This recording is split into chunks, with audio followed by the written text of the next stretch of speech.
Hello, and welcome to the IMS Insights podcast. Today's host is Cindy Buxton from the IMS Z-Access European team. Joining Cindy are Mark McNeill, who is a partner at Quinn Emanuel, and Duncan Holland, who is the former legal and commercial director at Cairn Energy.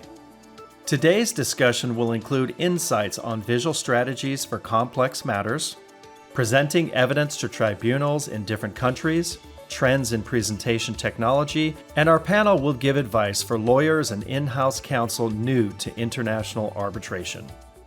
Mark and Duncan, before we get into the specifics of the case you won together, I wanted to ask you both, what role does a visual presentation play in your overall strategy for an arbitration? I mean, for instance, what are the factors that you might consider when deciding to use a visual presentation in an arbitration hearing? So I'm a big advocate of the selective and intelligent use of graphical presentation of data where it's really called for and where it really drives home a very important point we want to make in the case. I've always been a fan of Edward Tufte, who's the emeritus professor from Yale and the dean of the graphical representation of data. And his theory is that a really powerful graphic will be very rich with data so that you can sit and look at it and learn things from it. But the message that you're conveying almost hits you in the face. It's absolutely clear. There's a comparison that you're drawing between one thing and another thing. There's a progression from point A to point B, or there's a causal relationship. And so the underlying message is clear in looking at the data, but it also is very rich with data in its detail. And so I find that in a case where, for example, it's very hard to convey a causal relationship, for example, just in words or in bullet points on a slide or looking at the original documents, that a very powerful graphic which shows that there is such a close correlation between one factor and the outcome, right, that the tribunal automatically concludes for themselves there must be a causal relationship. I can give you one example of a trial I had last year, which had to do with an oil storage facility. And it was a 10-year lease by the customer, and they're trying to back out of it. And they said because their view was that the facility was not in very good order. And so we had one graphic that correlated what was going on in the market, looking at the spot rate and the futures rate, and how they were using the facility over the course of a 5-year period. And it showed that it correlated exactly that they weren't using the facility when it wasn't economic to do so. And then there'd been and then when it was, they used the facility almost to 100% capacity. And now this contract that they entered into was economically loss-making for them. And that was the real reason. And it was such a powerful graphic. It was very hard to maintain the position that there was any other reason besides pure economics for trying to back out of this contract. So, Mark, when do you typically start thinking about using graphics? Sort of how early on, sort of in the process? Well, if it's, let's say it's a graphic that we use at the trial or an arbitration hearing, generally speaking, 8 weeks or more in advance, depending on how complex it is. And I say that because it very often takes longer than you think to perfect a complicated graphic. And there's a process. I think I have a vision of it in the beginning, and then we put it on paper and we adjust it, we take out information, and we learn a lot about the case very often in the process of doing that. And that's something you wouldn't have the advantage of doing if you were just planning on presenting your case orally. You see different connections, different relationships that weren't as clear to you, and then become clear in the process of representing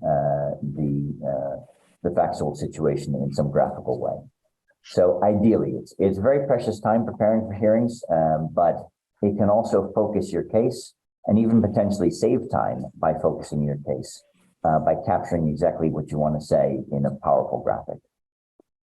So, I mean, you're saying to me that you have a fairly clear idea of what you want in the graphics. I mean, have you had situations where you have got a particularly complex issue and you simply have no idea how to get this across visually, and would therefore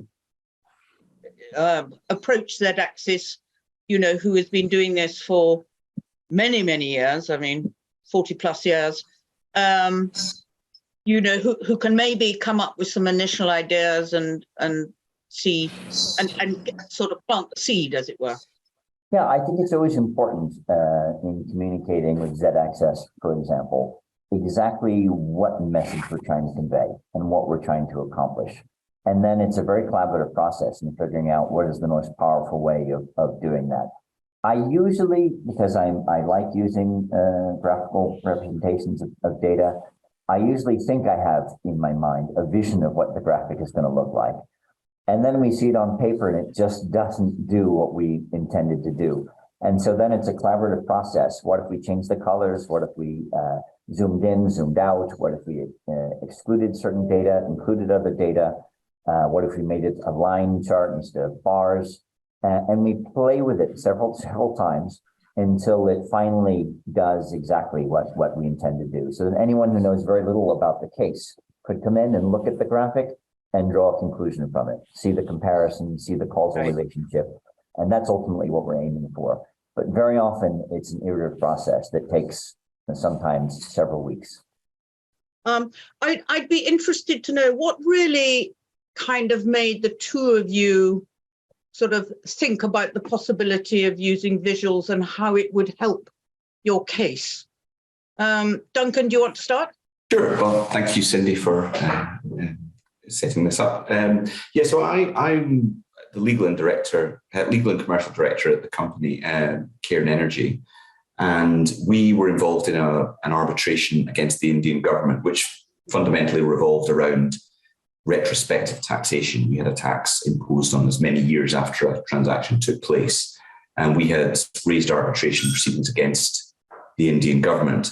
And originally, we thought this was quite a straightforward story to tell. It seemed on the face of it to be quite an unjust situation. We carried out a transaction in 2006, and then almost a decade later, we got a tax bill for billions of dollars. But as the case developed and the Indian government started raising their arguments against us, they really focused on what they felt was what they described as tax avoidance or tax evasion, and they focused on how complex our group structure was, how complex the transaction structure was. And they really tried to convey this idea to the tribunal that it's not clear what's happening here, but something untoward was happening, and there was something that meant that the company shouldn't get the protections from the treaty.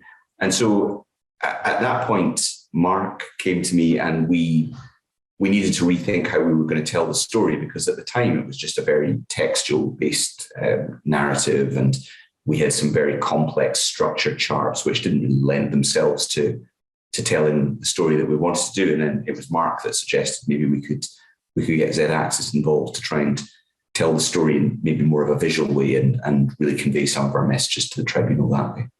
What was in your mind when you realized that India was trying to make this case, probably 100 times more complicated than what it really needed to be? Duncan said our view of the case was it was very straightforward, and this was a straightforward representation of what the reorganization transaction looked like. And so essentially, the company needed to get all of its India-related assets into an Indian incorporated company for an IPO on the Indian market. And it was some of those preliminary transactions which ended up being taxed, right? And we viewed this as a very straightforward retrospective taxation case. And India came up with, I think, 5 different theories of tax avoidance. So this was basically tax avoidance, and because it was illegal, it wasn't entitled to protection under the UK-India investment treaty where we were bringing the claim. That was essentially what they were trying to accomplish.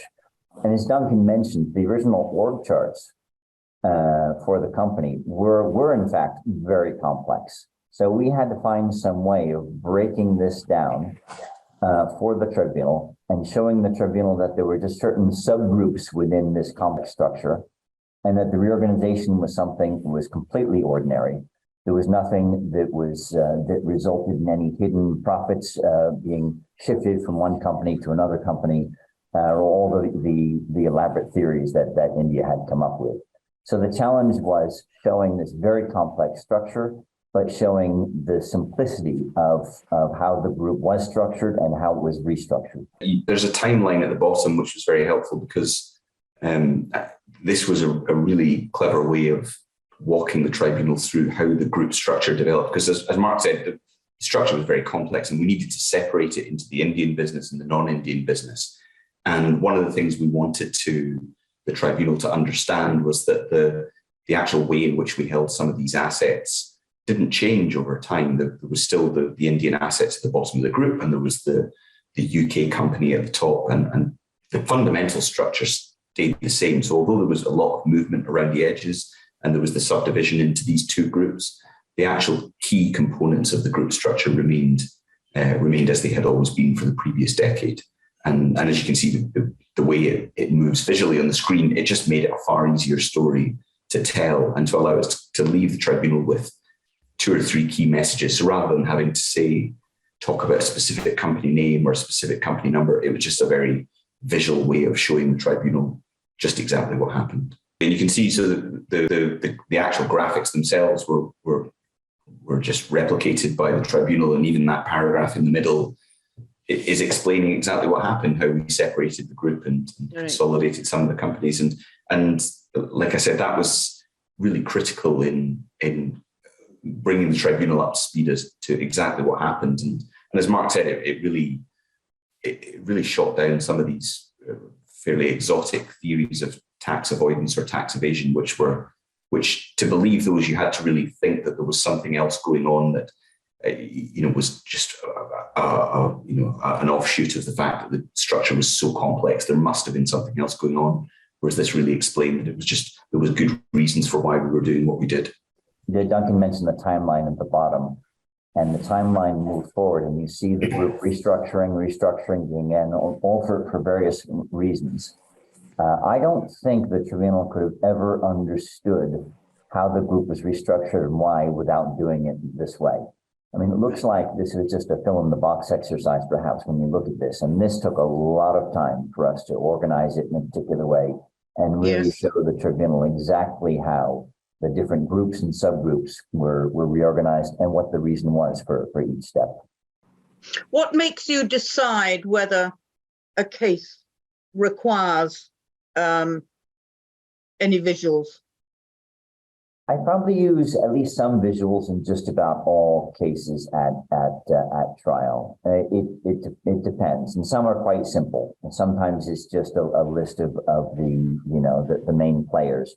But a lot of times there's a very complex visual presentation, and it's you're giving up a lot of very precious trial preparation time to work on this graphic, like we did in the Cairn case. And it's done because the tribunal really needs to understand something that they're not going to understand just looking at the documents or just based on oral advocacy or a bullet point on PowerPoint slides. It's a message, it's a relationship, it's a causal relationship, for example, that needs to be explained and can be better explained through graphical representation. And ideally, it's something that helps the tribunal understand the issue and helps them write their award. Just for example, I had a trial last year, and we represented an oil storage company based in Texas, and it was a very large oil storage contract they'd entered into with another party lasting 10 years. And the other party backed out of the contract, or tried to back out of the contract, and they said the facility is not up to standard. And so they put before the tribunal all sorts of pictures of rust stains and things to try to convince the tribunal that the facility was not in good order. Our view was it's purely economic, and so we did a graphic showing what was going on in the market using the spot rate and the forward rate, that it was simply uneconomic to store oil at this time. And we showed the correlation between the market and what they were doing at the facility, and it correlated perfectly. And it just gave such a powerful message about what their incentive was and why they were really trying to back out of this storage. And because the correlation was so close, you almost didn't need to argue anything. It just spoke for itself that this really was the underlying motivation. It takes a long time to do that, but it sends such a powerful message, and you can tell the tribunal remembers that close correlation, and they have that in their mind for the entire trial, that this is what was motivating them. Do you have your own in-house sort of graphics team? I mean, for any cases or anything like that, maybe not such big ones as the one that we worked with you, but do you sit down and decide what it is that you want and then get your own people to do it? We have a very good in-house team working on things like our corporate presentations and how we convey messages to the market and to investors. But this, we wanted to use Z-Access and go to an external provider for this because it was very much focused on how do we want to convey this story for the purpose of litigation, which really felt like a different aim that we were trying to achieve. It wasn't necessarily still images. We wanted even just to share ideas as to what else has been used in other similar cases and really understand what might be the right tools to convince the tribunal. So we do a lot of similar stuff in-house, but not really focused at legal matters or litigation. It's a lot of still photography and really nice images from some of our operations around the world. But this was trying to convey a very particular message. So that's why we used Z-Access for this. Mark, are there any other cases where you've used graphics where you believe, it really helped to get your main issues across? We can learn a lot about the case as we develop a particular graphic. And there are a number of cases I can think about where we have used graphics, a central graphic that we want to basically define the case, like the one I mentioned, that explains the other side's incentive, their true incentive, right? Or the real reason why the project was, 10 years delayed, or the design didn't, the actual as-built did not conform to the design. One case that we worked on together that comes to mind was the excavation of a site in Finland for a nuclear power plant. And the other side, because the as-built excavation looked nothing like the designs, nothing. It looked like it had been a bomb site, as opposed to this very detailed structure that they were supposed to carve out of the ground. The other side said it was the poor geology. It was impossible to create the structures that were contemplated in the design because the geology certainly just wouldn't support it. And our position was that the company they hired to do the blasting simply went about it in a completely incorrect way. And so we used one very simple graphic to drive this point home. This is just one small shape that had to be blasted by the excavator. But the issue that we're trying to explain was something that permeated the entire site. So we thought we'll just start with one small shape and show exactly how it was supposed to go, and then what the blasting company did. So what we have here is the theoretical excavation profile. That's what the shape was supposed to look like after you blasted out the rock, right? And the way you're supposed to do this was using a dynamite 29 millimeters, and you're supposed to do it in two steps. So you go down to this first bench, 300 millimeters down, with these smaller charges, 29 millimeter charges, and then blast out the first bench. And then the brown outline shows roughly the shape you would derive by doing that. And then in the second run, you would put the drill bits further into the ground with, again, 29 millimeter charges, and carve out that second shape, right? So that's the way this small part of the excavation should have been done. So we looked at the blasting records. You see the reference to blasting record number 332. We matched up the blasting records to the different parts of the site, and you can see how they went about doing just this part of the site. They used 43 millimeter dynamite, so much larger charges. They did the drills all the way to the bottom of the bench. And in one go, instead of two goes, they set off the charges. And then there you show in brown, that is the as-built, right? And that's taken directly from the as-built diagrams. So this is now taken from the actual, design, and then the actual as-built, which shows the brown. So you can see we've taken it directly from the designs, and it shows how we ended up with the excavation site being dreadfully over-excavated across the entire site. So we started with this one example, and then the whole point of the tribunal was, this is what they did across the entire site. They didn't follow the protocol they should have to derive these designs. Had nothing to do with geology and everything to do with the poor method of excavation. Yes, I mean, it certainly shows very clearly. Presumably they were trying to, I don't know, do things more quickly or cheaper or whatever. Well, yes, it was simply a cost-saving measure, and then they were going to blame it on the rock, which was not suitable for this kind of detailed excavation. But it turned out that the reason for being over-excavated was entirely different. And are there sort of Pacific type of cases where you would consider using graphics, or do you believe that most cases, even if it's really something simple, or maybe, just a timeline or something, I mean, is it a particular type of case? I'd say the cases that more often call for graphical representation tend to be complex construction cases involving engineering issues, the construction of a bridge. I had a case with the construction of a railway a couple of years ago. And there, clearly, I think the tribunal wants to understand, what are we looking at? They at least want to have some concrete feel for what the project was about. But in the process of just educating them, this is what the site looked like. You also want to, of course, be thinking about what is our message and what issue we're driving home. We're not just showing them beautiful pictures. We're also pleading our case either subtly or overtly in our selection of what graphics we're showing them and how we present those graphics. Is there any, difference when you do arbitration hearing in different countries, say like in France, or other European countries, or maybe in the Middle East, or something like that?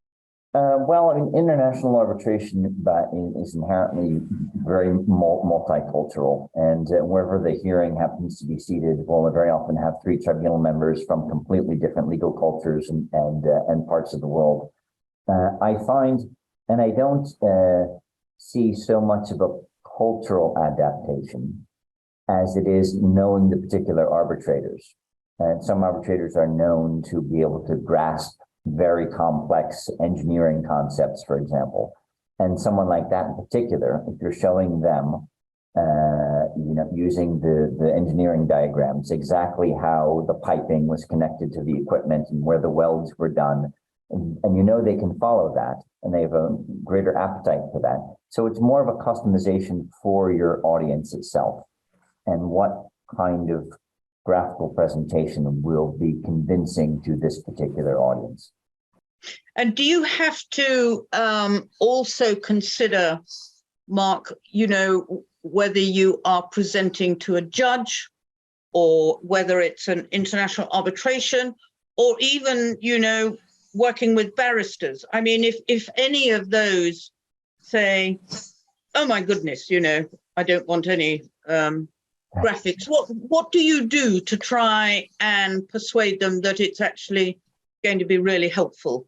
Right. Yeah, I think, there may be a different approach depending upon whether you're pleading before an arbitral tribunal or a judge. I think there tends to be more flexibility before an arbitral tribunal They're more accustomed to more elaborate opening presentations, which are done in perhaps a more flexible style. Whereas a judge has a very, busy docket, and there's sometimes less scope for, at least in opening presentations, for using more elaborate graphics. It depends. I think it really comes down to customizing to your audience and knowing your judge or knowing your tribunal members, and how much appetite do they have for complex data, and how much will they be helped by showing in graphical terms the relationship between A and B, or how the site was supposed to look like and how it ended up looking like that way, and what happened in the process. Do you find, Mark, that sort of post-pandemic, because for the sort of 2 years during the pandemic and everything was done virtually, that you and end clients now almost prefer doing virtual hearings and using visuals to help get your points across? Or are you going back to face-to-face court hearings and arbitration hearings? We are back almost entirely to face-to-face arbitration hearings, at least for major hearings. I think there's a much greater appetite now. Now that I'm practicing in the US, we have more depositions. Those may never go back to face-to-face, except for very important depositions. I think everyone became very accustomed to doing it online. Shorter hearings as well. I think it's going to be more rare that someone gets on a plane to Paris for a half-day procedural hearing. I think that people have become much more comfortable with the technology and are accustomed to pleading smaller issues online. But bigger complex cases, especially construction cases involving complex engineering, blueprints and designs and so forth, that's something that is harder to do online. It's harder to do, virtually. So I find that, and it's very hard, frankly, to focus for 7 hours looking at the screen to capture the tribunal's attention and so forth. It requires a different approach. I had several very long hearings during COVID, and we really had to think about adapting our approach in terms of advocacy and keeping everyone's attention, and particularly in using graphics. Very often in person, you will have the graphics specialist there with you and able to manipulate the graphics, to run it backwards, forwards, if the tribunal asks to look at it again and so forth. When you're online and you're all remote, it's definitely trickier. And I think the key there for us was doing practice runs, seeing how it looked on the screen. Was it conveying the message you wanted to do? And how would we communicate in real time to make sure that we could manipulate the graphics in a way that explained what we were trying to explain to the tribunal? So there it was more important, I think, to do trial runs online to see how it panned out. So do you see any new sort of trends, technology that you think will help international arbitration or even litigation, in the coming years? In its more complicated forms, I've seen Z-Access and other outfits take sort of the original CAD files, for example, and then manipulate them in a very, very complex way to show how structures were built. And that can be extremely powerful, using the actual data and representing it in an incredibly complex way. It takes a long time to do that. I don't, over the course of my 25-year career, I've definitely seen technological changes. Where we're going now in terms of graphical representation of data, it's not clear to me. I mean, we're obviously on the brink of AI permeating our field in a massive way, right? We have ChatGPT, which can virtually do a first draft of a brief now and do legal research. Something I'm curious to see is, would you be able to at least start with a starting graphic using AI and say, can you compare the as-built, right, to the design? and then it comes up with at least a first take of it, and then the humans come in on top and make sure that it's presented in a way that is fit for human consumption. How do you share your own experiences and knowledge with less experienced colleagues? What advice do you offer about strategy and the importance of using visuals? I think it's the old saying about a picture tells 1,000 words, and actually, when you've got the lived experience and you're very familiar, whether it's with a transaction or a corporate structure or just something that went wrong, it's very easy to maybe try and convey all of that information. Whereas it's the same point Mark's been making, really, which is that there's probably some key messages you want to get across to those individuals. So whether that's arbitrators, judges, or just other junior members of the team or other people within the organization, I think being able to show them key graphics which really reiterate those core messages that you want them to focus on, I think that's really powerful. And it's probably something that people are more likely to remember than maybe just a lot of textual detail. And certainly one of the things we find within our organization, because it's a mixture of engineers, scientists, geologists, a lot of different skill sets, they really learn in different ways. And lawyers, maybe, we focus on words a lot and look at words on the page, whereas actually a lot of people learn through visual images. And that's really how they do something. And actually, when we talk to people from different skill sets and backgrounds, and we ask them to explain things to us, they quite often draw pictures on whiteboards and they do things like that. So that's actually how a lot of people learn and take in information. And so it's a really powerful tool in trying to have those conversations and pass on knowledge to people. And Mark, do you have anything to add to that? Yeah, I think a lot of the junior lawyers and come out of law school and they think that what we're doing in litigation or arbitration is lawyering, right? And they've read a lot of cases and a lot of theories of a contract breach and so forth. And what I try to convey is that we are storytellers. We're persuasive storytellers, and you want to tell your story in the most compelling possible way using any device at your disposal. It's obviously the words you write on the paper, and it's your oral advocacy, and it's how you engage with the tribunal. It's reading the tribunal. Are they understanding you? Are you watching them? Are they following what you're doing? And then graphical representation is part of that, right? It's very often a very important part of the overall storytelling and the overall persuasion of the tribunal. So again, it's part of it. You watch the tribunal. Are they following the graphic? They have a quizzical look on their face? You want to run it back again and say, let me just make sure you understand this because I think it's essential. And so that's what we try to teach junior lawyers, is that we are essentially storytellers and that we have lots of flexibility and lots of creativity that we can bring to that endeavor. Well, thank you both very, very much for your time. And it's been very enjoyable catching up with you both again.